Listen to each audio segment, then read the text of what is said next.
وریا حماکریم پیامداری مجهول لبجت گل مداوری است بده باش داوی آگه ویزان یارین روزل جماعت شنه بەڵێ بەیانی ئێوەش باش سەرەتا ئەگەر لە کەشوهەوە دەست پێ بکەم پلەکانی گەرما ئەمڕۆ 31 پلەی سەدیدە و ئاسمانی هەڵەبجە بە شێوەیەکی پچڕ پەڵە هەور دایپۆشیوە و ئەگەری بارانبارین لە ئەمڕۆدا زۆر کەمە و بە گوێرەی پێشبینیەکانی کەشوهەوا لە هەفتەی داهاتوو باران دەبارێت و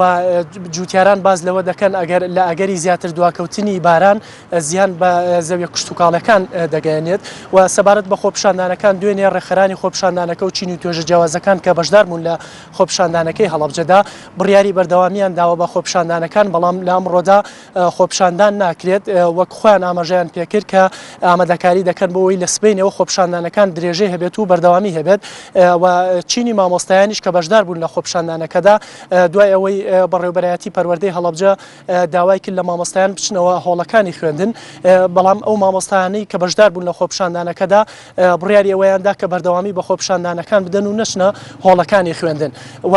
دوای ئەوەی لە چەند ڕۆژی ڕابردوودا ئێنارتی ڕووماڵێکی تایبەتی کرد لەسەر دەستگیرکردنی ژمارەیە گەنج لە قەزای دەربەندیخان کە سوکاری یەکێک لەو گەنجانە لێدوانی بۆ ئێنارتیدا و چیرۆکی دەستگیرکردنی کوڕەکەی خۆی جێڕایەوە دوێنێ پۆلیسی قەزاکە ئەو هاوڵاتی دەستگیر کرد لەسەر ئەوەی کە لێدوانی بۆ کەناڵی ئێنارتی یاوە و سەبارەت بە پێگەێنانی ئەنجومەنی پارێزگای هەڵەبجەش دوێنێ یەکێتی نیشتیمانی کوردستان ناوی کاندیدەکانی خۆی ڕادستی ئیداری پارێزگای هەڵەبجە کرد کە سەرۆکی ئەنجومەنیش لە نێو کاندیدەکاندایە کە لەسەر پشتی یەکێتی نیشتیمانی کوردستانە وا بڕیارە ڕۆژی یەکشەمەژ یەکگرتووی ئیسلامی کوردستان ناوی کاندیدەکانی خۆی کە 4 کورسیە پێشکەش بە ئیدارەی پارێزگای هەڵەبجە بکات و لە ئێستادا تەنها یەکگرتووی ئیسلامی و بزوتنەوەی گۆڕان و